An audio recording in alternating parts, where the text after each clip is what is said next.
একটা কওম আসলো যার নাম হচ্ছে শুআইব, কওমে মাদিয়ান। কি নাম? কওমে মাদিয়ান। শুআইব আলাইহিস সালামের কওম। শুআইব আলাইহিস সালাম একজন নবী ছিলেন, যিনি তার মেয়েকে মূসা আলাইহিস সালামের সাথে বিয়ে দিয়েছিলেন। ওইদিকে আমরা আসছি ইনশাআল্লাহ। শুআইব আলাইহিস সালামের কওমের অপরাধ ছিল এরা মাপে কম দিত এবং ডাকাতি করত। কি করত?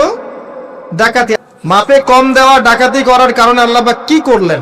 আল্লাহ পাক এই মাদিয়ান জাতি ইতিহাসে প্রথমবার, সভ্যতায় প্রথমবার এই মাদিয়ান জাতিকে আল্লাহ পাক ভূমিকম্প দিয়ে ধ্বংস করেছে। ভূমিকম্প দিয়ে আল্লাহ পাক ধ্বংস করেছেন ওয়ার্ল্ড হিস্ট্রিতে প্রথম এই মাদিয়ান কওমকে। আর এই ভূমিকম্প আখিরুজ জামানেও আসবে, বড় বড় তিনটা, একটা পূর্ব দিকে, একটা পশ্চিমে, আর একটা বিশ্বের মাঝখানে। অপেক্ষা করতে থাকেন এবং প্রস্তুতি গ্রহণ করতে থাকেন।